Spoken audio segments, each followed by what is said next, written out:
Thanks for tuning in. I'm Steve Sebelius, Senior Political Reporter here at KTNV Channel 13, and I'm joined today by Nevada's Senior Senator, Catherine Cortez Masto. Senator, thanks for being here. I appreciate it. Thank you. It's always great to join you, Steve. So we have seen around the country, we have seen ICE enforcement really ramp up in all sorts of places, most recently Minneapolis.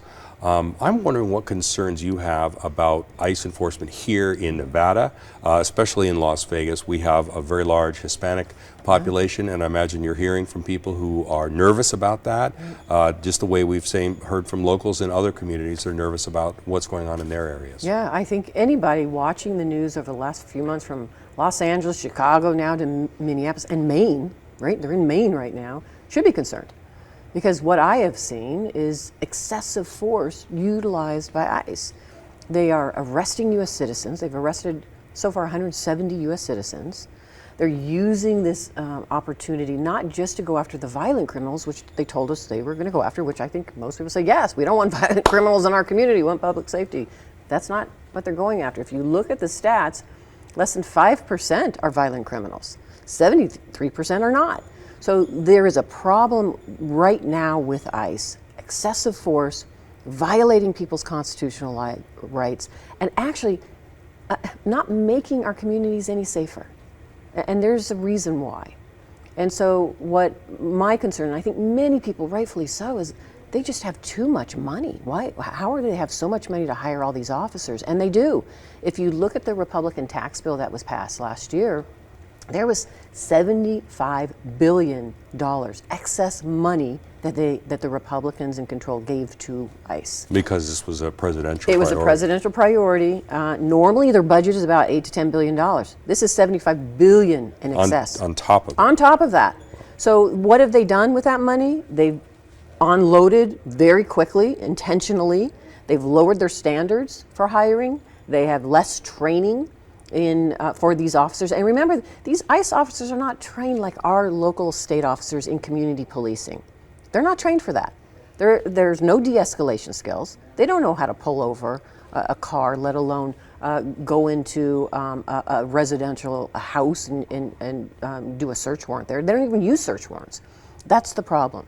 And so they are violating the law. They are violating people's rights. And that's why I introduced legislation on this very subject. You can see what's happening. It's outrageous. And my legislation is very simple. Let's take away that $75 billion extra funds. They don't need it. And use those funds for local police. And use it for local police who are trained, who are the priority for our local police, and you know this, and I know this because I've worked with them over the years, especially as Attorney General, is about public safety, is about gaining trust in the community. Yes, we want to go after the violent criminals. Yes, we want to hold people accountable, but it's also our law enforcement officers are also trained to protect people's constitutional rights. And it's funny, when you say that, protect people's constitutional rights, you're a former federal prosecutor and you're a former attorney general. So you're looking at this and you're saying, as someone who used to prosecute people on behalf of the state and the federal government, that what they're doing is violating people's rights, which is a constitutional violation. Absolutely. Clearly. They are not trained in crowd control. They're not trained in any of it, and they don't care to be trained. And if you look at the leaders, right, from Secretary Noem to Steve Miller, they are telling them to go in and do this. They're giving them quotas. Now, I don't know of any law enforcement officer at state or local level that goes out with a quota. That is not how you train. It is not public safety. It is not about public safety. So they're intentionally doing this. Why? And the only thing, from what I have seen across the country, is this administration is sending in their federal law enforcement for oppression and tyranny, for a reason, for power, to go after their political opponents, to scare people, to hold people accountable. I mean, there's so much more to this that I am concerned about as an American citizen, what our rights are in this country and who we are and what our values are. We have never, in our system of government, never, and there's a reason, allowed a U.S. president to use our federal law enforcement in the manner they're utilizing it now, and threatening to use our military for the same reasons. So there's a lot of concern here, and that's why, for me, the legislation is key, talking about this. But I'll tell you, Steve, part of this also is getting Congress and Republicans who are in control to care about this as well and do the right thing, to be that check and balance, to push back on this administration, because that's not happening. Is there more that you can do other than the power of the purse? I mean, that's the most acute thing that you can do. But is there more that can and should be done? Absolutely, and it's not. And let me just go back to, most people don't know, in Congress, when you're in control of Congress, whether it's the Republicans or Democrats, it means you're the chair of a committee, you can have oversight hearings. We can have oversight hearings, and rightfully so, should be having oversight hearings on all of this to hold these people accountable, call them in, show the American public what's going on, get the true facts.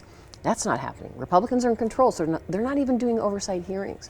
So to me, this is a really an abdication of our role in Congress by those who are in leadership right now, because they're not standing up for our Constitution. They're not standing up for U.S. citizens' rights and what is happening in this country.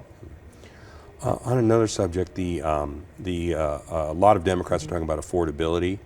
Trump has called that a hoax, although he seems to have made a feint towards making things more affordable, or so he says.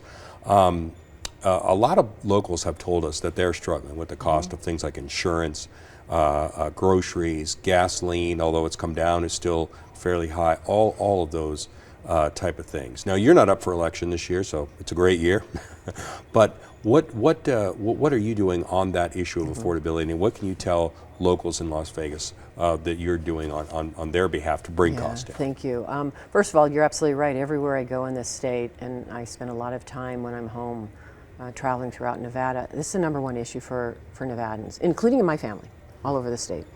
We're seeing high costs, grocery costs, housing costs, energy costs, healthcare costs. We just had an independent study done in Congress to show that from 2024 to 2025, Americans paid $300 more for groceries. Now, why is that happening? Because part of it is the tariffs. I know, and this is a fight that I took on, and actually we won. This administration has put tariffs on coffee. We have never had tariffs on coffee because 90% of the coffee we get comes from out of the country. And so when he put tariffs on coffee, we were seeing the prices of coffee go up. Now, there's other reasons that I have talked to our coffee folks here and our roasters and our businesses. Some of it has to do with the changing climate, but a lot of the tariffs were having an impact on this increase. So I introduced legislation, went to the floor and said, we need to stop this tariff, roll it back. This is not where we need to be. We need to be lowering costs for families. Later on, the administration did just that. This is the challenge we have. This administration's priority is not from the very beginning, let's lower costs. If you remember, during Trump's campaign, he said, when I get into office day one, we're going to focus on lowering costs. They have done just the opposite. And we really have to fight to force them to focus on lowering costs. To me, that's my priority, has always been, and will continue to be, because you can't go around the state without hearing from folks that are struggling, and they shouldn't be struggling. They really shouldn't. Our focus should be in a bipartisan way. How do we do that? How do we lower costs? So energy costs, perfect example. In the big, beautiful bill, the tax bill that the Republicans passed, they took away energy credits that so many Nevadans took advantage of because we have leaned into the clean energy economy here, and it created jobs. It's improved our economy. We also gave people, if they wanted to improve their home with energy efficiency, they can get a credit for those improvements that they pay out for. If you have a home builder wants to build a home in Nevada that's energy efficient, they can get a credit. But those are gone. And those are gone. The Republicans took it away. So what better way to help lower costs for families and say, let's bring them back? So I introduced legislation. Let's bring the energy efficiency, let's bring those energy credits back. Not only does it credit individual homeowners, but when you make those improvements in your home, you're lowering your energy costs, your bill annually, right? Your bill, monthly bill. So it makes common sense for us to focus on where we can work together, lower costs, and help people get by, because what I hear right now is people are just struggling to get by. That's not how it should be. Another issue that has come up and is going to be acute starting next month is the Colorado River and the allocation of water. There's been a dispute about allocation of that, upper basin states versus lower basin states, farmers versus urban dwellers, and Mexico is involved. It's a very complex issue. It's been going on for a long, long time.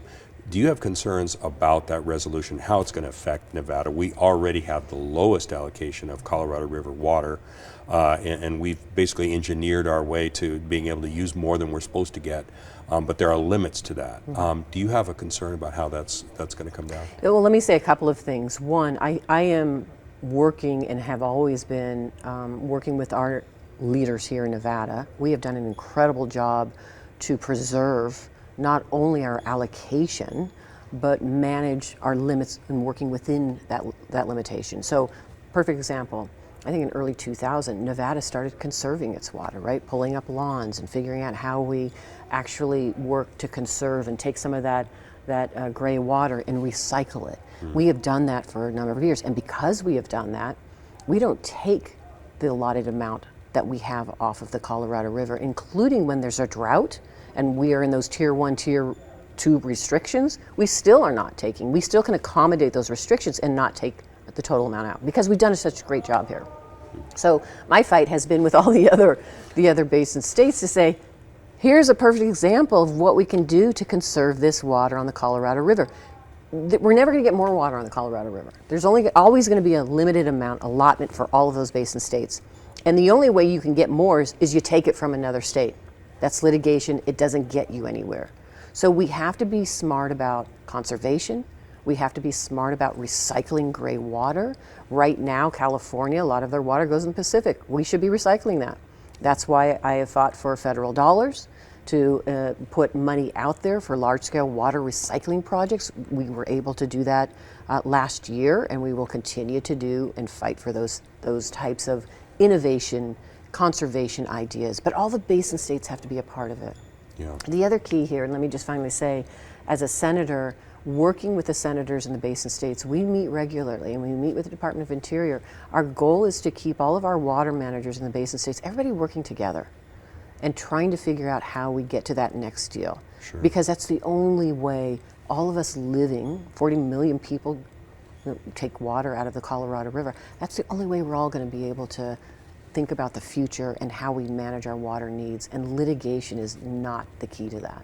Have you had much success, talking to other states? Because I remember a few years ago I was driving through Newport Beach, Jamboree Boulevard in Newport Beach, California, and there was a sign that said, we're in a drought, conserve water, and it was in the median of this beautifully landscaped road with trees and grass and everything else, and there were fountains, and it doesn't seem like other states deal with this issue with the same urgency that Nevada has had to deal with it, given that we are in the middle of essentially an arid desert. That's right, and that's why it's key for the senators to talk.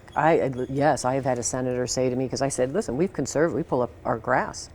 I've had a senator say to me, oh my gosh, I could never do that. My governor would never support that. People in my state would never support that. So it is a challenge right now, but they're going to be forced to be thinking outside the box. And one of the things that was important for me, if we are thinking outside the box, that there's federal funds to help some of these states take that first step in conservation or take that first step in recycling their gray water. There's federal funds here. Instead of a stick, you dangle the carrot, right? Sure. Let's get you moving in that direction. That's why I fought for that $4 billion in the Inflation Reduction Act, just for those basin states along the Colorado River. Let's think outside the box here. We have to be innovative around the water when it comes to the Colorado River. Yeah. Well, Senator, I know you're busy. Let me ask you one last question. This is, started the new year. You've got a lot of legislation still in the minority. The elections may not change with respect to the Senate. Perhaps in the House there might be a change. But what are you doing, even as a member of the minority, in this coming year to advance some of these kind of priorities? Yeah, look, it's a great question. To me, it starts with bipartisanship. It's the only way you're going to get something done, because that's how the system is set up, right? In the Senate, to pass any legislation, you need 60 votes. That requires, whether you're a Democrat or Republican, really to get a Democrat or Republican support and vote and get those votes. So for my legislation, I always reach out to a Republican and say, I'm dealing with this in my state. Are you dealing with it in yours? If you are, let's work together on it. For me, the priority is what we started with, lowering costs for families. How do we ensure that we are focused on their needs when it comes to energy, housing? I have an omnibus housing bill that I've worked on in the committee that I sit on for banking and housing. We've got to pass it, but it's bipartisan. and it's going to help us address some of these costs that we're seeing and lower costs. That's the work I'm doing. So speaking of that, to real me, that's quick, the priority. on that housing point, President Trump recently came out and said he wants to ban corporations from buying up houses. We've had that issue here in Nevada. Do you think there's some possibility of getting legislation on that now that he's come out in favor of it? We'll see. We'll see. I'm hearing pushback already from Republicans. So I don't know. I don't know there, but I will tell folks that are listening right now, what I do know is last year in the committee that I sit on, we passed an omnibus housing bill, Republicans and Democrats working together, and it passed out of committee unanimously. Now that's unheard of in this environment. But when you're working together and you're focusing on the needs of your community, you can get things done. We now have to pass it out of the House and get it going to the president's desk. But it's a great bill because it focuses on not only home ownership and reducing costs for homeowners, it works on the supply side. How do we build more homes, affordable homes for folks? And how do we get the land in Nevada? That's wrapped into it for us in the western states. Yeah, absolutely, all those issues. Well, thank you so much, Senator, for your time. I really appreciate it, and thanks for tuning in. I'm Steve Sebelius, and we'll see you next time.